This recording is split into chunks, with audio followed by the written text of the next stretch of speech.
Today is Saturday, October 5th. Good morning for WRCO News. I'm Caitlin O'Connell. A body matching the description of a missing Madison woman has been recovered. Brooke Stratton hasn't been seen in 3 days. Police Chief Sean Barnes says a body was recovered from a pond near Monroe Street and Lewis Court. The Dane County Medical Examiner's Office will identify the body. Police are questioning a possible suspect who's in custody on charges unrelated to the case. Firefighters spent roughly 21 hours fighting a fire at a La Crosse area business Tuesday into Wednesday. Town of Campbell Fire Chief Nate Melby says high winds made the fire even more difficult to fight. Melby says the fire at the Omaha Track Railroad Tie Recycling Yard on French Island is the largest industrial fire in the community's history. There were no injuries or fatalities as a result of the fire. No damage estimates are available yet, and an investigation into the cause of the fire is ongoing. A listeria outbreak across the country is raising concerns about how deli meats are regulated. Jovana Kovacevic is a listeria expert who says there's room for improvement. Consumers would benefit and the industry would benefit in terms of having the ability to look openly for listeria as opposed to fearing if they find any positive what's going to happen. She says people should store meat at the right temperature and cook it thoroughly. There's just certain foods that are higher risk foods, and if you're in that vulnerable group, you want to avoid those foods.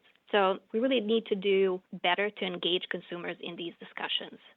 The recent listeria outbreak linked to deli meat killed 10 people and made 59 other people sick across the country. Richland Center's Colorfest weekend continues through tomorrow. The Hill Country Classic Power's annual Wheels of Time truck tractor show at the Richland County Fairgrounds continues through tomorrow at 4 o'clock. View classic, restored tractors, trucks, cars, and other vehicles. A parade will be held this afternoon at 4 o'clock. Admission is free. You are encouraged to support the show through your purchase of pie, and the 4-H will be serving food and refreshments. Oakwood Fruit Farm is hosting its Customer Appreciation Days at the Orchard today and tomorrow. There are many sales specials, sampling of retail store offerings, author book signings, and more. The Friendship Quilters Quilt Show will be held in the activity room at the Schmidt-Woodland Hills Senior Living Facility today and tomorrow from 4 until 10 both days.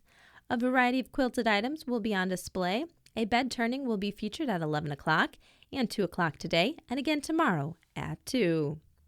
Bethesda Power Sports will celebrate its 50th anniversary with a Customer Appreciation Day today from 10 until 1.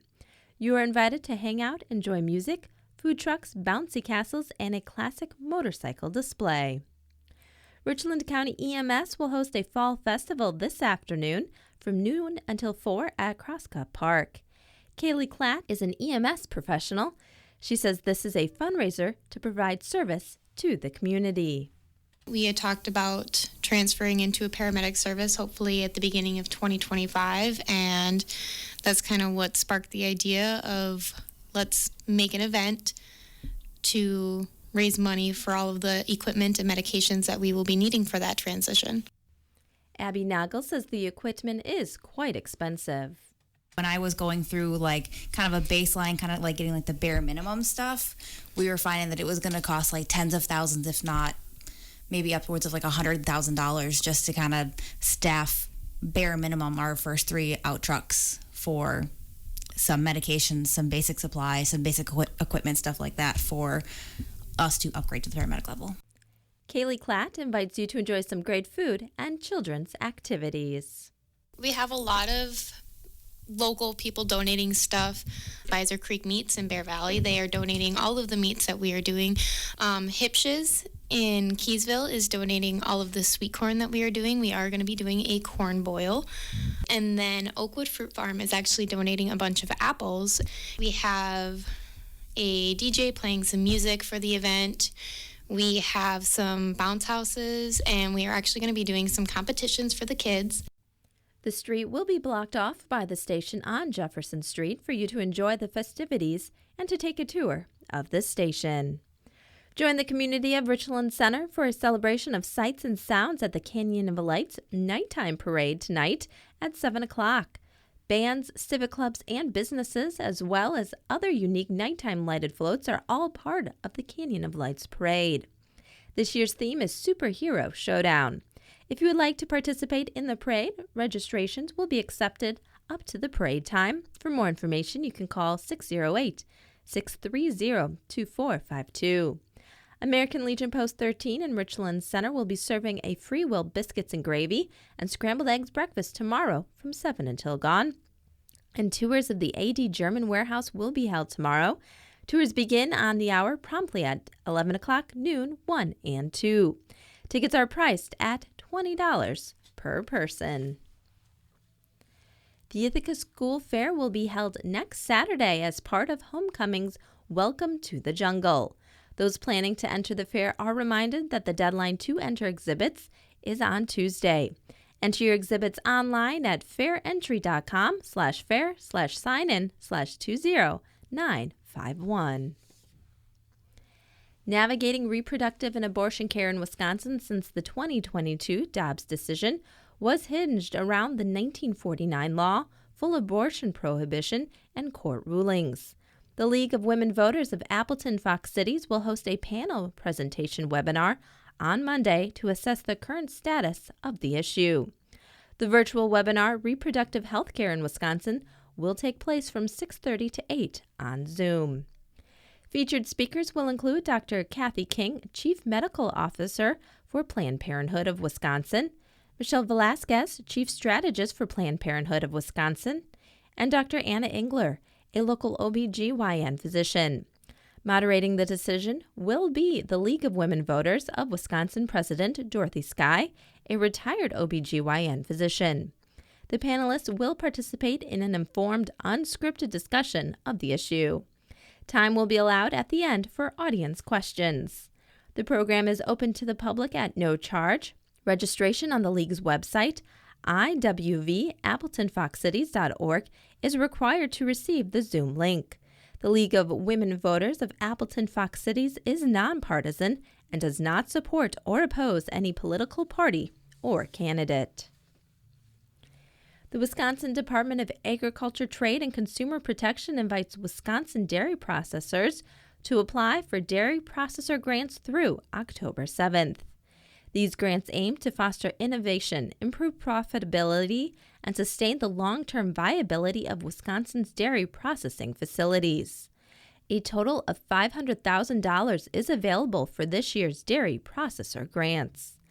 Eligible applicants must operate a licensed dairy processing plant in Wisconsin that is engaged in pasteurizing, processing, or manufacturing milk or dairy products.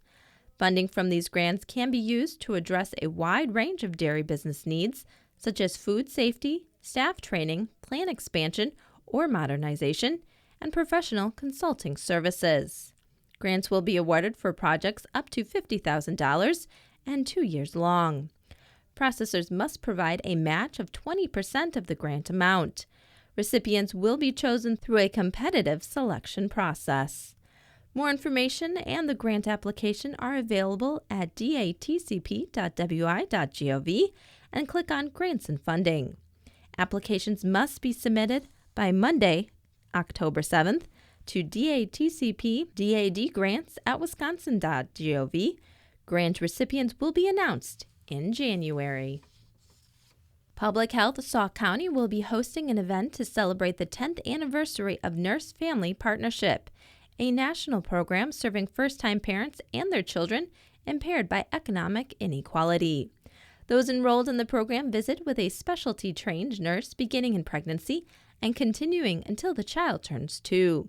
The Nurse Family Partnership Program in Sauk County has served 336 clients in the last decade, with 155 graduates to date. To celebrate the program's success, there will be an event on Tuesday from 2 o'clock until 5 at the Carnegie Shade Memorial Public Library in Baraboo. The event will provide an opportunity to learn more about the program and its successes and to meet staff. Light refreshments will be served. If you would like to attend, please RSVP. An upcoming free webinar for members of the public will provide an opportunity to learn more about Clean Energy Plan Progress Report and the state's accomplishments since the release of Wisconsin's first Clean Energy Plan in 2022. Maria Redmond, Director of the Office of Sustainability and Clean Energy, will lead the webinar. Held in conjunction with the Office of Business Development, the webinar will be held on Tuesday from 4:30 to 5:30. The session will highlight programs and initiatives that address the 4 foundational clean energy plan pathways to ensure a clean, reliable, and affordable energy future in Wisconsin. Accelerate clean energy technology deployment, maximize energy efficiency, modernize buildings and industry, and innovative transportation. The webinar will also highlight the state's first priority climate action plan, otherwise known as the Wisconsin Emissions Reduction Roadmap. This roadmap identifies climate change risks, impacts, and vulnerabilities, especially in low-income, disadvantaged communities across the state, and facilitates actionable steps toward the mitigation of those risks. To learn more about clean energy and climate action in Wisconsin, join Director Maria Redmond and the Office of Sustainability and Clean Energy team for the Clean Energy Plan webinar on October 8th at 4:30. Registration is required. For questions, reach out to osce@wisconsin.gov.